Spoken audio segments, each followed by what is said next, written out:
Now, I want to get busy on the first couple of subjects for today. Everybody that's okay, say I'm okay.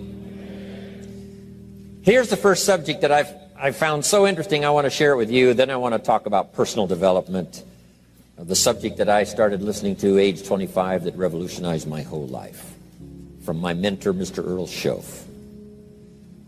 Here's an interesting subject. Just jot it down now. It's called Enlightened Self-Interest. Enlightened self-interest. It's a fascinating study to study the idea of self-interest. But just make this note, all of us, have self-interest. The key is for it to be enlightened so that everybody wins and no one loses. Our first interest is to survive. What does it take to survive? Our second interest is to succeed. What does it take to succeed?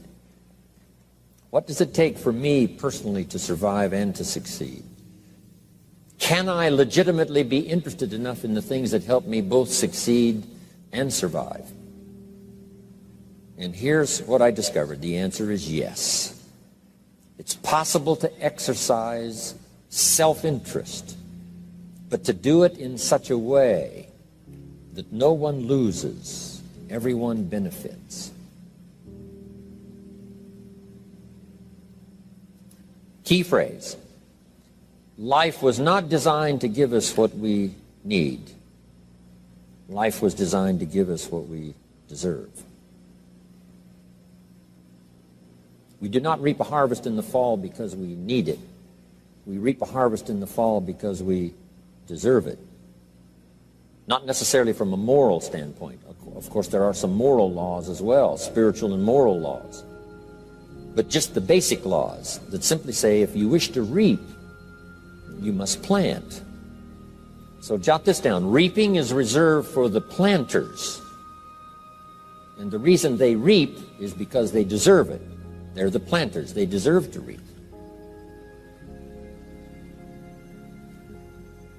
Interesting Bible phrase that says, if you keep knocking, you'll find open doors. Good phrase to jot down. If you keep knocking, you'll find open doors.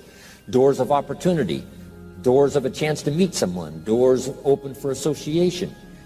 Doors open to find someone special. Doors open to find a unique business colleague. If you keep knocking, the phrase says, doors of opportunity are open to those who continually knock.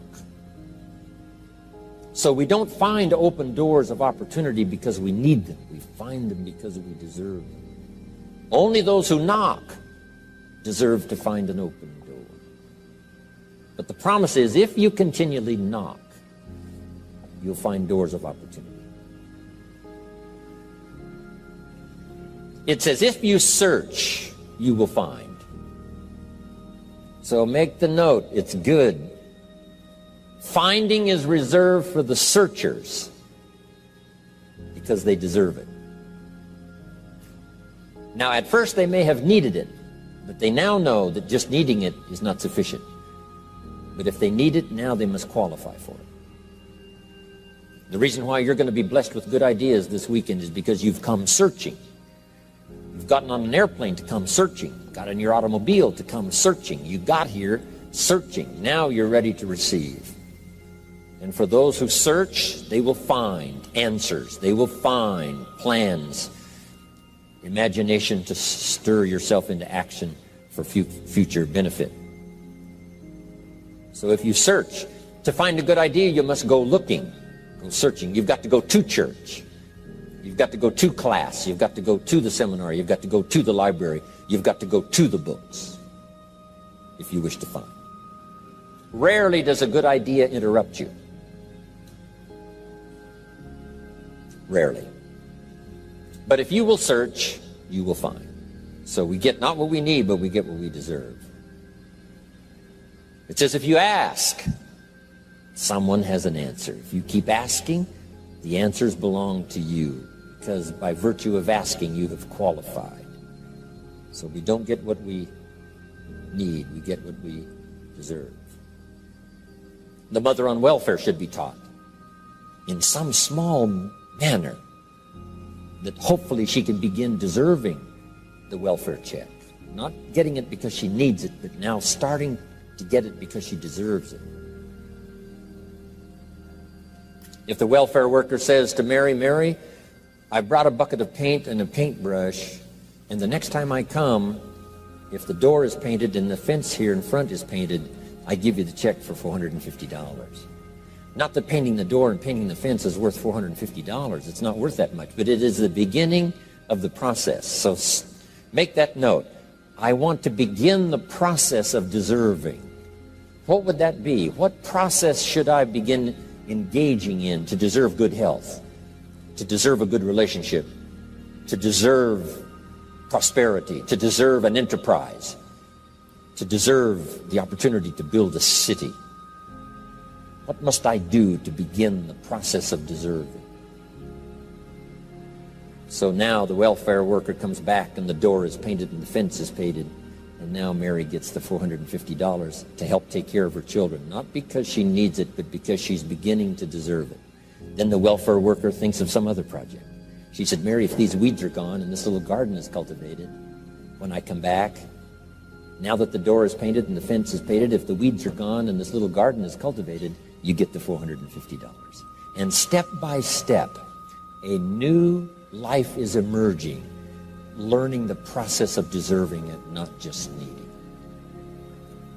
We teach our children at home, right? Child says, I need $10. So that language doesn't work here. There's plenty of money here, and the vaults are full.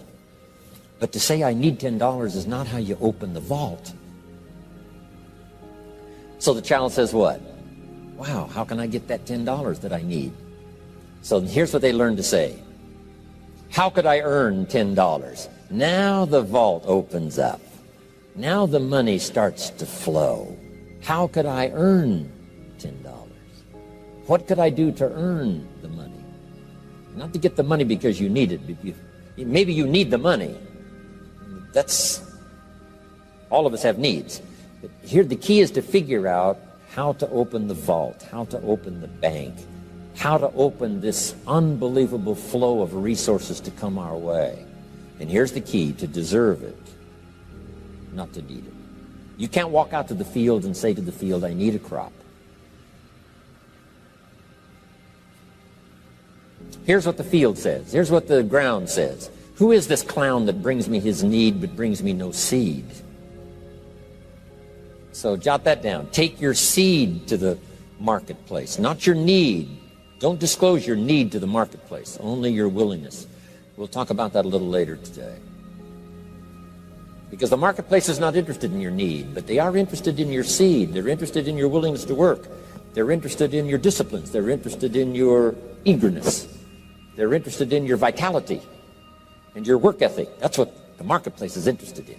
Not your need, but your seed. Okay. We get what we deserve. Old Testament God says, if you'll move toward me, I'll move toward you. See, that's how you get those occasions to meet God. You must make the move. God could say, you don't move, I don't move. You say, well, that's arbitrary. Well, when you're God, you can make it that way.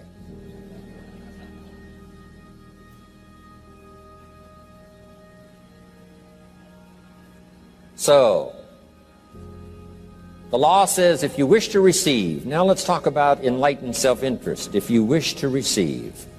And we would call the wish to receive self-interest. But if it's enlightened self-interest, here's what it says. I understand that in order to receive, I must give. Receiving is reserved for those who give. Receiving is not reserved for those who need it. It's reserved for those who deserve it. We deserve the receiving by giving. In fact, there's an extraordinary phrase in this little context, and here's what it says. It's better to give than it is to receive. Now, the uneducated person would find that difficult to ponder. Why would it be better to give than it is to receive? So let me give you one of the better phrases for the day. Here it is. Giving starts the receiving process. So, of course, it's better to give than it is to receive. How much receiving do you wish? You must start the giving process. For me to receive my additional fortunes for the future, not necessarily for the money, because I don't need the money. I take the money, but I don't need the money. But here's what I do need. For someone to say, a year from now, 5 years from now, Mr. Rohn, that seminar helped to change my life. And for whatever reason, I was brought here to this place for this time. And later someone says that. See, to receive that kind of thanks, it's unbelievable. Here's what you cannot buy. That kind of thanks. You can't buy it with money. You have to earn it.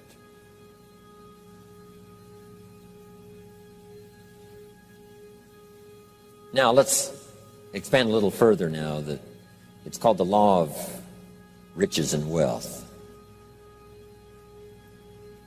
In our own self-interest, if we wish to be rich and wealthy and prosperous and healthy and all the valuable things we can think of for the human experience, how could we get there? It's understanding the law of enlightened self-interest and the law of deserving.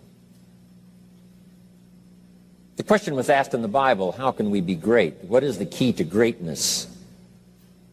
Great wealth, great return, great accolades, trophies to put on the mantle above the fireplace. How can we get great respect, great riches, great abundance for ourselves? How can we get that? And the answer was given, and here was the answer. Find a way to serve.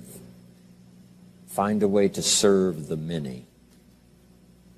So I paraphrase it to read this. Service to many leads to greatness. Service to many leads to greatness.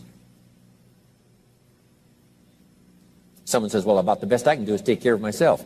That's okay. Self-care, has its own reward, but it's very limited. Somebody says, I can't be worried about other people's problems. I got enough problems of my own. That's okay. Self-defense is okay. Self-preservation is okay, but it has a very limited reward. If you wish to change that into abundance and prosperity and uniqueness, then here's what you must do. Help solve other people's problems.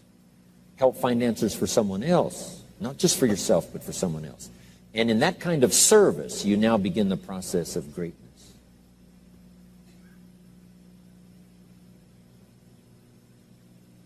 Someone asked the question, how can I be ruler over many?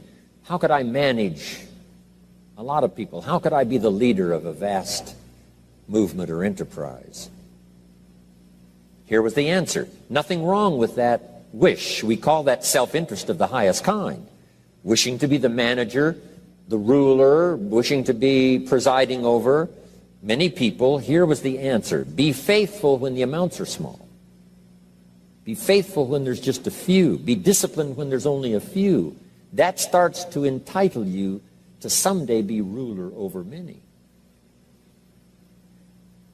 You say, well, if I had a big organization, you know, I'd really run it with a strong hand and I'd be a fabulous leader. But I've only got a few and I don't know where they are. See, that's not going to work. If you wish to preside over riches, you must start when the amounts are small. Someone says, oh, if I had a fortune, I'd really take good care of it, but I've only got a paycheck, I don't know where it goes. See, not knowing where it goes disqualifies you now for presiding over the fortune. We've all heard that, right? I don't know where it all goes. Did you ever hear that expression? Oh, we'd love to have you run the company. You don't know where it all goes. Somebody says, it just gets away from me. Oh, we'd love to have you run the world, right? It just gets away from you. Somebody says, it's only pennies and it's only a few. Here's where you begin to qualify for abundance and riches and greatness and respect, is to be disciplined when the amounts are small. Someone finds it unique, right, that this many people would come and hear what I've got to say for a whole weekend, but this is not where I started.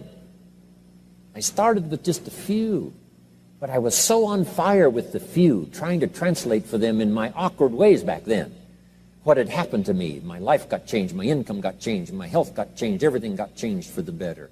And now I've lived the most extraordinary life, but it started with my passion for just a few, to translate for just the few.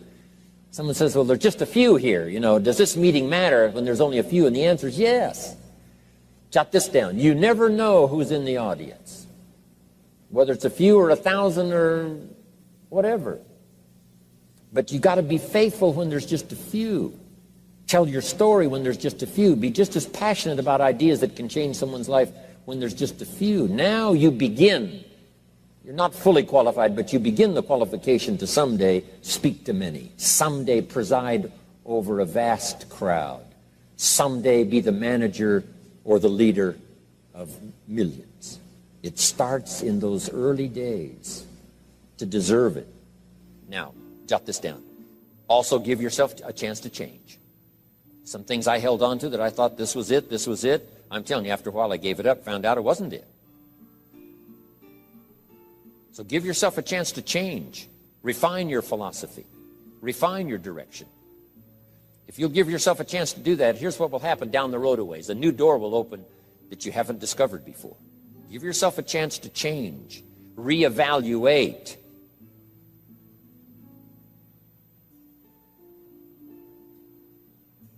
Okay. So let your library be a testimonial of your dedicated interest in accelerated personal development, that you will read whatever you have to read, you will hear whatever you must hear, and you will watch and see whatever you must see in order to make your life refined and worthwhile and achieve all of your purposes. That's what I want this stopping station to be these 3 days. Just to come here and sit for a while and listen and ponder and take notes and work hard and see if you can't absorb, get all that you possibly can here so that it will start to refine your life even before you get on an airplane and fly back to wherever you came from, before you get in your car and drive away. What we share with you here, with whatever all the rest that you've learned, this will be a catalyst to start a process even before you get home, that'll start working for you. Some of you are going to set some goals. We're going to do the workshop tomorrow, designing the next 10 years. Hopefully you'll come up with some new promises, some new objectives, some new ideas. And by the time we're finished here these 2-3 days, I'm telling you, you'll see yourself able to accomplish 2 times, 3 times, 5 times more than you ever thought was possible, which will make this cost of this seminar a small price to pay. And hopefully it'll make the time you spent here a small price to pay compared to making this an investment in your future, in what will flow in terms of money and income and return and reward and respect and dignity and accolades, trophies, all the stuff that can be yours. A marriage that lasts forever, a friendship that nourishes you forever, things that you'll find that you'll keep and treasure for a lifetime. Hopefully this is one of those weekends. It takes a lot of effort to learn. It takes a lot of effort to grow. It takes a lot of effort to decide and debate. But jot this down. It's all worth the price. Whatever stimulates you to think, whatever stimulates you to wonder, whatever stimulates you to react or even to debate, even if you hear something you say, well, that's not right, see, that's still valuable. It means you're awake. It means you're alert. It means you're alive. It means your mind is ready to take on something, whether it's agreeable or not agreeable. Something right, something wrong. Who cares what it is? We've got to listen to a variety of voices. And some are going to come from the left and some are going to come from the right. And some are going to come from mysterious sources. And some will try to entice you with all kinds of stuff. But that's okay, just so you're alive and alert and awake, ready to process anything that comes your way. Take the best of it and make it beneficial for you, so that tomorrow you walk with a stronger step. Next month you see a clearer vision. And a month from now, the purpose for your life is multiplied by 2, 3, 5. That's what I want to create here. So, now, to hurry and get through, because we have so many subjects to cover, let's cover now some other things under personal development. Here's one that's important. As you read and as you listen and as you study and as you grow and as you take notes and as you fill up your journal, and then try to work on the ideas to make yourself valuable in the marketplace. Here's something to remember under personal development, some things I had to learn. First, steps to success. First of all, you need good ideas. Just decide right now you're going to accelerate your plan for collecting good ideas. Ideas for your life, ideas for your health, ideas for your marriage, your relationships. Ideas that stimulate. One idea sometimes leads to the next, needs to the next. And the 4 or 5 ideas in the future that really thrust acceleration into your life, you couldn't have gotten unless you went through the first one and the second one and the third one. Next, you need good plans. We're going to talk about time management and game plans tomorrow. You need a good health plan. Traveling around the world, you can imagine the kind of health plan I have to have. If I didn't have a superb, extreme, got to underline the word extreme, if I didn't have a superb, extreme health plan, do you think I could travel all over the world? People look at my calendar and say, impossible. I'm the only one that can do it. Everyone else is too young. Incredible. But I've got to be extremely healthy. I can't let up at all in terms of diet and nutrition, exercise, all that stuff in order to stay healthy. So a good health plan, a good family plan. Here's a good one, a good marriage plan. Some people just go along married with their fingers crossed. You've got to have a better plan than that. Some are whistling in the dark, hoping everything will work out. Not a good plan. You need a good plan for how to use the day. We'll talk about that tomorrow. Best kept secret of the rich. How to use your time.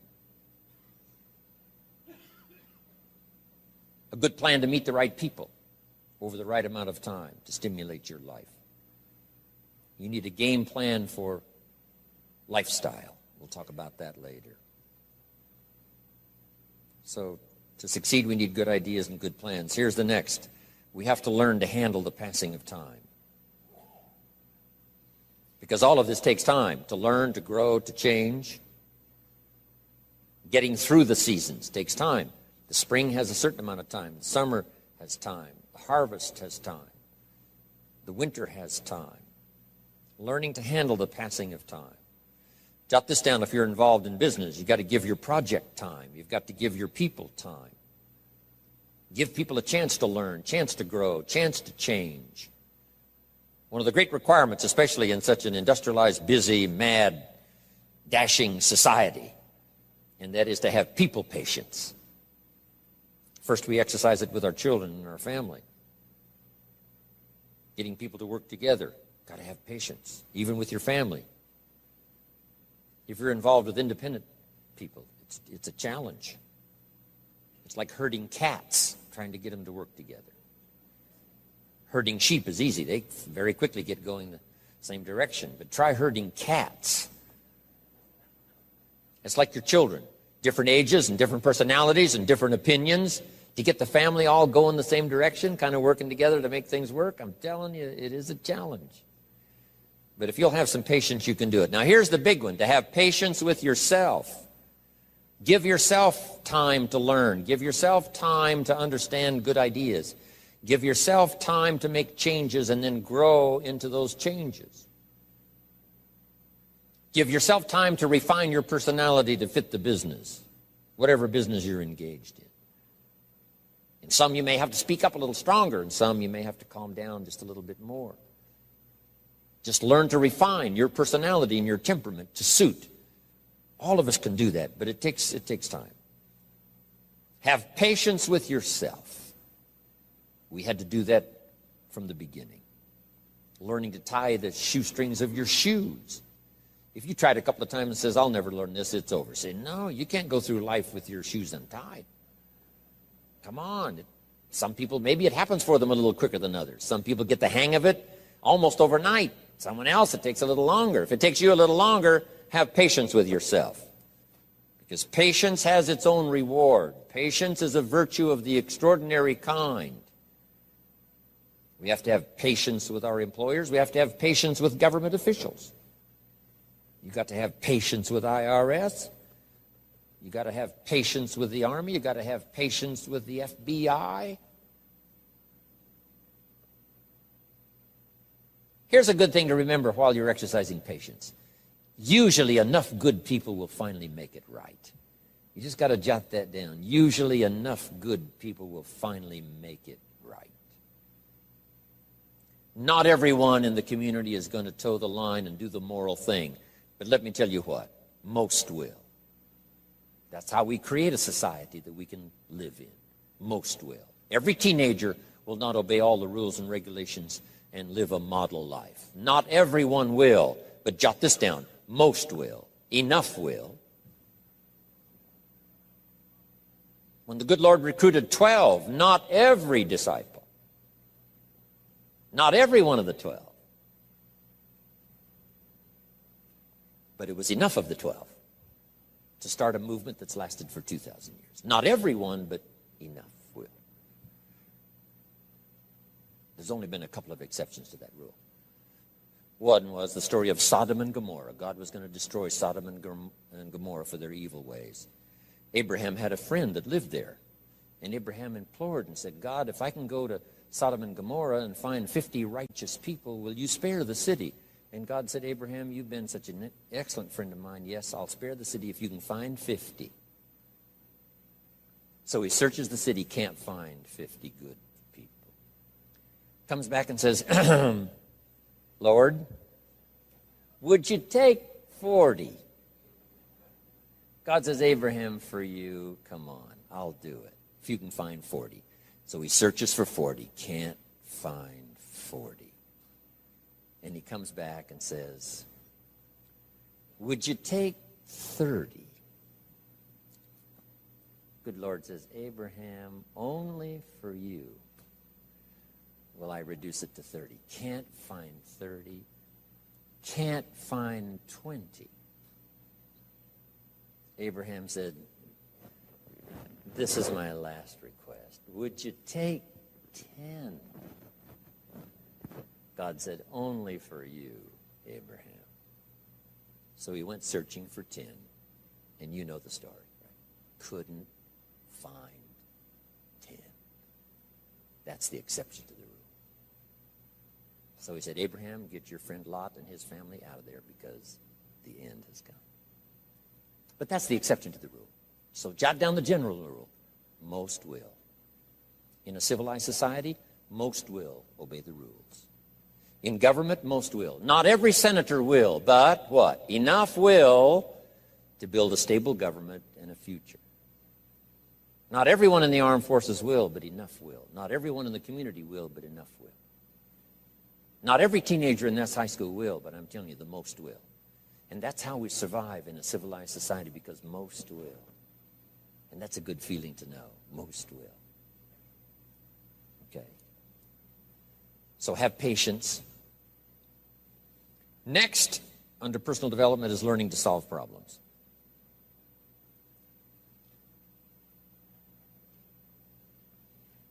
By the way, having patience with the seasons takes time to develop the crop. You can't plant the seed, dig around it in a few days saying, where is it, where is it? And you can't really help. All you can do is nourish. Some people plant in the spring, leave in the summer. Just haven't got the patience to last. So next comes solving problems. Business problems, family problems, personal problems, financial problems, emotional problems. There's all kinds. Here's a good idea I found in solving problems. Every once in a while you've got to, I haven't got it here, but I can just describe it for you. Take a piece of paper, put a line down the center of the paper, and on the left side describe the problem. So just jot that down. A piece of paper in half, on the left side describe the problem. Sometimes it's a good idea to take a problem out of your head and put it on paper. We'll talk a little bit more tomorrow about how to think on paper. This is one of the ways to think on paper. Our mind usually is too busy sometimes to sort things out. So if you take it out of your mind, put it on paper, what is the problem? And you should describe to the best of your ability what the problem is. And then ask this question, is that all of it? Because if you're going to prescribe something for the problem, you need to know what all of it is. When you've got it all listed, on the other side now of the paper is called answers and solutions. The problem on one side, answers and solutions on the other side. And now let me give you 3 questions. 3 questions that can help solve most any problem. Here are those questions. Number 1, what could I do? So just jot that down. What could I do? Then you start developing what we call working papers. And the working papers consist of making a list of the things you could do to solve this problem. Number 1, and you say, well, number 1 would take too long. I can see that right now. Let's go to number 2. Maybe that's the answer. Number 3, no, that isn't it. And let's say you've got several points now and you've done your best to try to solve the problem yourself and you can't solve it yourself. Here's the second question. What could I read? Maybe somebody spent a lifetime researching the problem you've got, and they've got some excellent answers from a lifetime of research. Maybe in your own journal you've taken notes before on something. You say, hey, I remember a class I took. Seems like there were some answers there, so you go back, do a little research. So under number 2 is research. And if you search, what? You will find. If you research, you will find. Search and research.